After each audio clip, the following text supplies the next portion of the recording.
Huge day for Forest, and another poor one for Liverpool. Those stats actually flatter Liverpool, because I think overall Forest certainly took their chances a lot better than Liverpool did in the final third as they get their first win out of the relegation zone.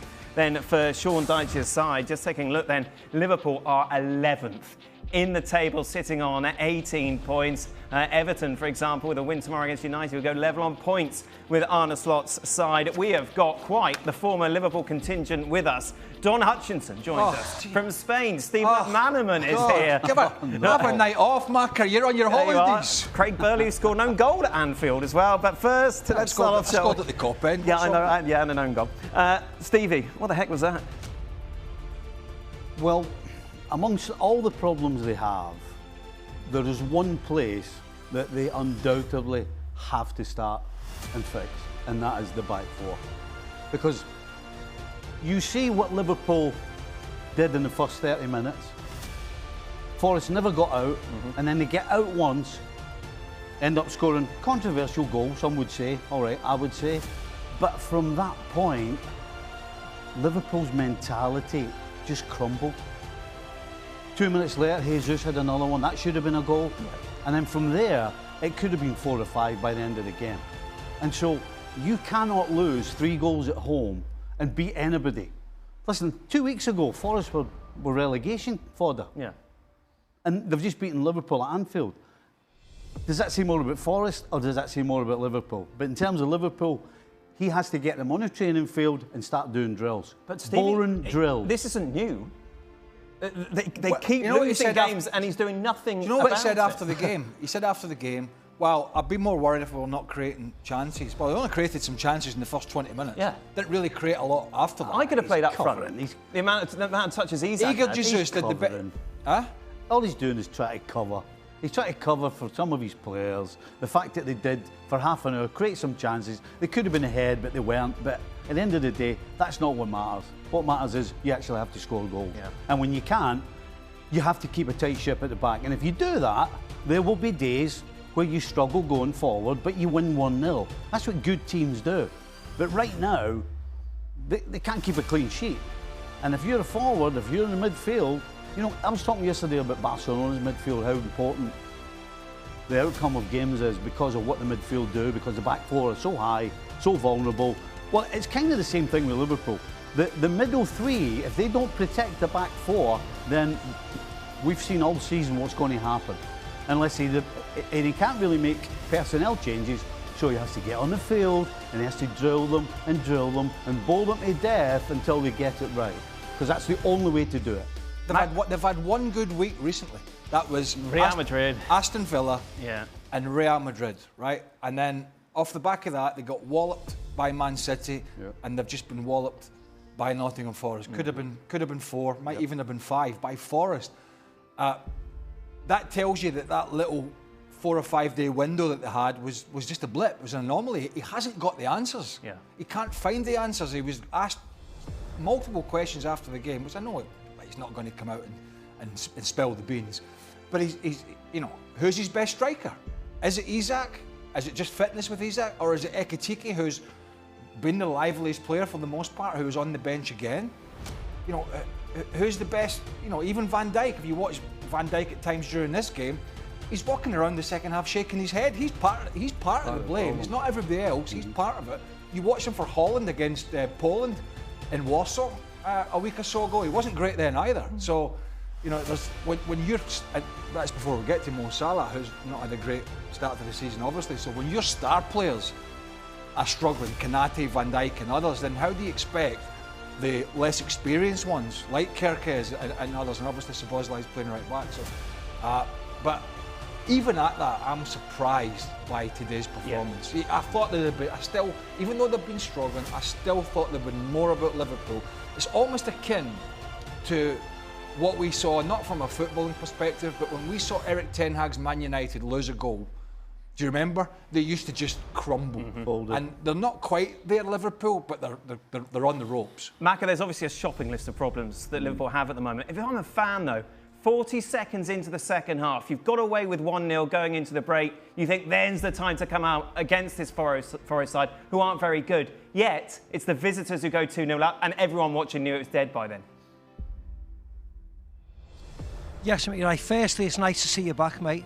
Nice to see you there in this chair. But also, I'm listening to the boys, and I completely agree with the legend Stevie Nicol. Of course, they're struggling at the back. They can't just get anything going at this moment in time. This was the start of an amazing run of games where, if you're a Liverpool fan, you think they're going to win today, they're going to win next week, the next 8 games, 9 games, 10 games until they meet Arsenal in January. You think they're going to go on a real good run and catch the teams who were at the top of the league. And everybody's faulting at the minute. I mean, of course, Manchester City today, Arsenal are going to play in the North London derby tomorrow. But you thought that today was the start of something where Liverpool will start a run. And today was one of the worst performances of the season. Yes, they dominated possession, but they struggled defensively, and then they couldn't get anything going up front. They were slow, they couldn't move the ball around, and it was a really... I mean, I've seen Liverpool lose this year, and I've been disappointed at times, but this was the one that left me sort of exasperated. It was an awful defeat today because it stopped everybody in its tracks. Yes, it's a difficult result after coming away from an international break, but sometimes after an international break, after a Champions League away game, sometimes you just have to be down and dirty, get the job done, and you move forward. And today, to lose at home to 3, as Bumper said today, it was just the weirdest result that I've seen in a long time. I know Liverpool are off colour, but you reckon there's definitely something wrong with McManaman as well. That's late. Because when's he ever put his hand up for an 11 p.m. Saturday night appearance from Madrid? I think he got his timings wrong. There's something awash here. Don, it was the manner of the defeat, isn't it, that's really concerning. Yeah, I mean, Liverpool fans wouldn't have liked the defeat against Man United, but they played well in that game. They hit the post, I think, 3 times in the game, and they created about 6 or 7 good goal-scoring opportunities today. The last 20 minutes, 30 minutes, they never even looked like scoring. I mean, 2 of the back 4, Konate being one of them, all over the place. And what I didn't like, which has gone viral on social media, him actually laughing as he got substituted. That was an awful look, because he's not playing well. Kirkes, the shirt looks a bit heavy and a bit big for him.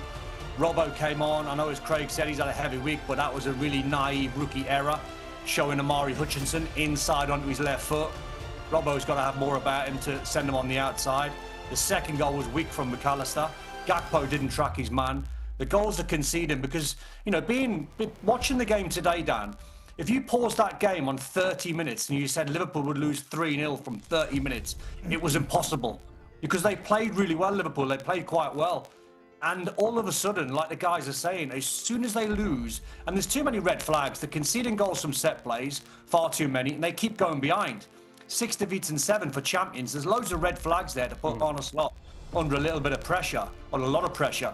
Because, as I said, there's a way to lose a game, and you can lose a game by having a real good go, and you can come out the wrong end of a 4-3 or a 3-2.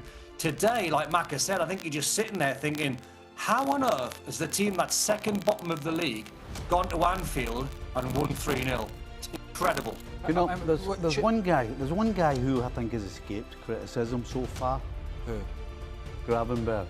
Okay. This is a guy who, no question, after Salah and maybe Van Dijk, was Liverpool's best player last year. No question. He was in the right place all the time. He made great decisions. He started attacks. His main job is to be that block, that guy in front of the back 4 that orders the other 2 around, lets them go forward when they can, and he fills in behind and he covers the holes. He's done none of that this year. I know he's missed a couple of games, but he absolutely has done none of that. So Craig's talking earlier about how Salah's disappeared. Van Dijk, what's going on here? Gravenberg's just another one who, as fantastic as he was last year, has completely disappeared again. So who is this on, Macca? The fact that we see Salah, Van Dijk, Gravenberg, every Liverpool player seems to have dropped, and Arne Slot doesn't seem to be able to find the answer. I think it's on everybody. Dan, you can have all the plaudits and the platitudes of last year. I've said this before, which we gave them. They won the league. They were amazing. We all said the same. And this year, they've they've been really disappointing. So actually, it is all of them. It's not Van Dijk, it's not Mo Salah, it's absolutely every single one of them. It's not Mo Salah and Van Dijk because they've just signed new contracts. It's not Trent Alexander-Arnold because he's just left. It's not Tyler Morton and Harvey Elliott because they've left. It's on all of them. They have to take responsibility for everything. You can take everything and get all the pats on the back and you say you're amazing, you've won the league. But when it goes the other way, you have to take the criticism. You have to say, right, it's not good enough. You're not good enough. They're not good enough. And you have to respond. And of course, the new signings maybe have not helped the team at all because, of course, new signings are coming and 5 or 6 have left. Of course, the Diogo Jota tragedy has not helped various people. Of course it hasn't. And we as outsiders, we have no idea how that's affected people. But in the end, what goes on is that how you respond to being title champions, and you have to respond to that. And actually, if you're not responding to that, as we've seen in the league table, and you're in the bottom half of the league, and you're going to fall further tomorrow once the results come on, you have to kick on. And this was the start of Liverpool's resurgence, as I said earlier on in the programme, about their fixtures, because their fixtures were so-called easier from now till January because of the teams they were facing at the bottom half of the league. And the fact that they've started off with this, you have no faith in what they're going to do going forward now. So when they go to West Ham away or Tottenham away, and then the home games, of course, that they're going to face, you in the past you thought that's 3 points, that's 3 points, that's 3 points, and now you're thinking, actually, what if they don't do that? What if they don't do this? Yeah. And that's where the Liverpool fans are starting to struggle. So that's the answers that they're going to have to put in front of everybody. It's abysmal, isn't it? Look at that record there. I mean, it's just unacceptable. And for the, you say Liverpool were good for the first 20 minutes to half an hour, but wouldn't have Forest expected that to happen? And there were no big chances, were there? McAllister had that chance to Elliot Anderson, who, by the way, was excellent again for club and country. He's been brilliant, and he was really controlled in the midfield again for Nottingham Forest. But wouldn't Sean Dyche in the dressing room before the game saying, listen, expect 20 minutes of a barrage, soak it up, the crowd will start to get on the back, and then we can get at them. So in some sense that was expected for Liverpool to come out off the international break, have a bash at a team down near the relegation zone. Forest would have been expecting that, sat off, soaked it up, and then played their own game. Look, at the end of the day here, the buck has to stop with the manager. And I'll tell you why, stops with every other manager. Right? Guardiola last year, couldn't arrest the slide. Mikel Arteta, giving up a championship run a couple of years in a row. He's the one that carries the can. Look at the managers that have carried the can at Chelsea. Maresca's the latest, he's doing all right at the moment. The buck will stop with him. At the end of the day, there's money in the bank. Of course there is, because they won the league title last year. But the signs were already there. In the second half of last season, out the FA Cup at Plymouth, was it the Carabao Cup that they lost? Champions League, out. Won the league, but the league was done. But the form towards the end of the season sort of faltered a little bit. And at the end of the day, everybody thought the summer was so good for Liverpool in terms of who they signed that there was no point in anybody else turning up. And it's just been completely the opposite. And at the moment, the manager needs to find an answer, whether it's the personnel or on the training ground. But at the end of the day, if every other manager carries the can, then Arne Slot has to carry the can. And to be fair, he said that after the game. He said, it is up to me to find the solutions, and I am the one that's going to have to take the blame because I've picked the team. But he's not finding the solutions. No, he's not. 6 out of 7 defeats. Your big players aren't turning up. Surely as a coach, it's up to you to get the best out of them once again. Well, considering the amount of games they've played, it hasn't changed the system at all. And I remember sitting here talking about Pep when Man City fell off a cliff, talking about, you've got to change something. And he's not in a position, really, where he can change a lot of the personnel because of injuries, certainly defensively, because of what they did in the summer, and they didn't get Gahey at the last day of the transfer window, they were left short defensively. But there's a certain period of time where you can go, I've got to stick with this, and I've got to stick with it until we get it right.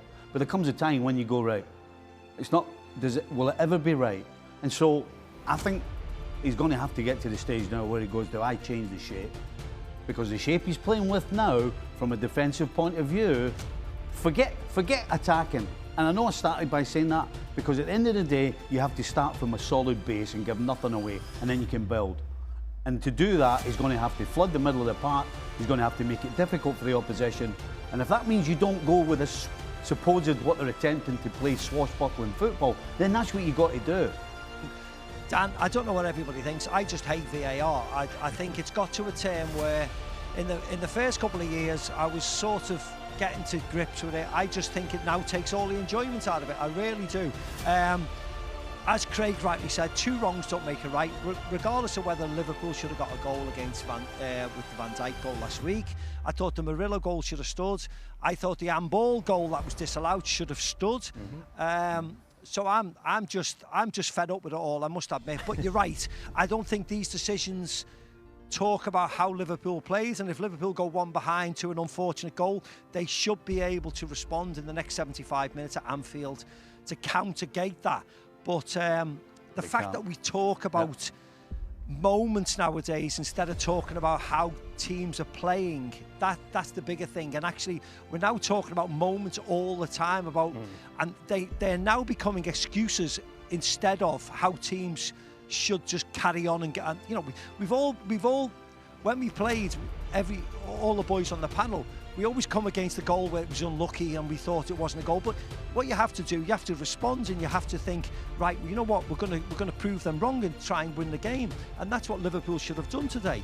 And actually they couldn't, and they were well beaten today. And that's what you have to just take out of it. You have to just take, we need to be better in the next game, rather than talk about a moment in the game, because of course there was plenty of time to sort that moment out. Just one last thing, because we've spoken a lot about this game. There's so much else going on today as well. Talk to me about Isak, Maka.